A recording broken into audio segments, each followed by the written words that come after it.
Hello and welcome back to another episode of Be a Quirky Writer. Now, what I've got for you today is another episode in the W.a.W series that I recently started, the Writers at Work column, or if you prefer, the Paris Review reviewed by me. So, today I'm going to be speaking about William Faulkner.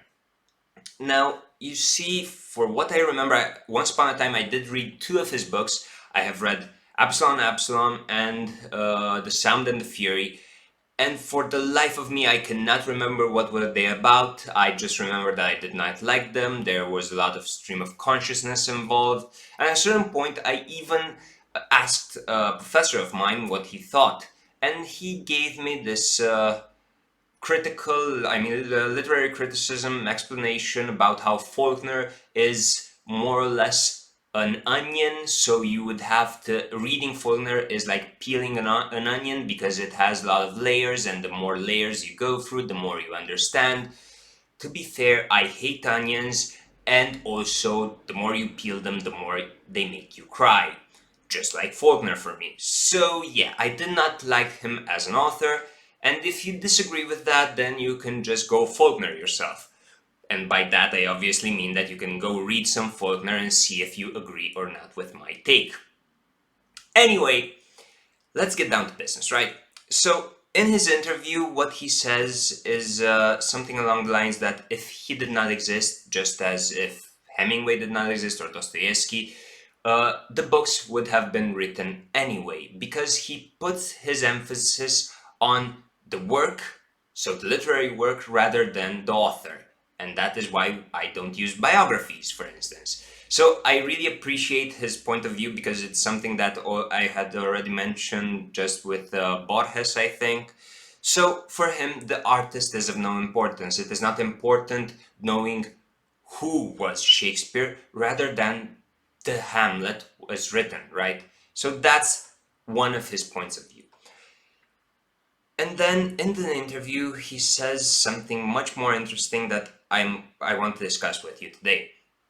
When asked about contemporary authors, he says, and I quote, "All of us fail to match our dreams of perfection. So I rate us on the basis of our splendid failures to do the impossible. In my opinion, if I could go back and write my works, I am convinced that I would write them better." And that is a healthy approach that an author should have.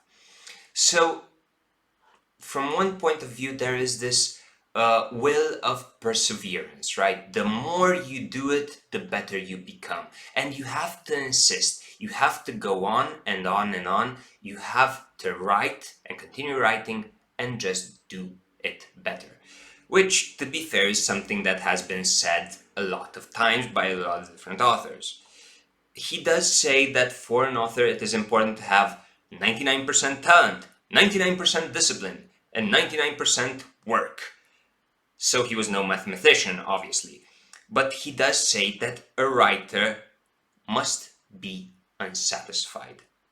So he must never be satisfied. He must continue to do his work and become better and better and better. And this is what I liked in this interview. He has this concept of striving for something more. So, in a certain way, practice makes perfect, right? Something that we have already mentioned on this channel. So, how exactly would one go with this? Would a writer just write until he drops dead? Well, what Faulkner has to say is that it is all about trial and error. So, you have to fail to succeed. Again, nothing new, but it is an interesting concept. And on this thing, he has something else to add, which I really enjoyed, because except for teaching yourself from your own mistakes, he said that the good artist believes that nobody is good enough to give him advice. He has supreme vanity. No matter how much he admires the old writer, he wants to be better. And this is something that I really liked and I really enjoyed, because I get vanity and I know much about vanity, although my sense of vanity is self-constructed for certain reasons. I'm not really vain, usually at least, but I did appreciate what he said. So we are convinced that we know what we're doing, although we also know that we do not know what we're doing, but we do it anyway, and we continue writing, and we persevere. And that is pretty much what Faulkner says. So, in other words, be better, do better, and aspire for better. It is a continual pursuit. And that is something that I can agree with.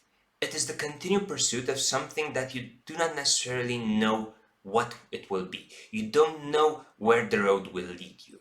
You just follow it and pretty much hope it goes in not in the right direction as much as in an interesting one. Well, that's me for today. I hope you enjoyed the video. Like, comment, subscribe, whatever you like to do in these cases.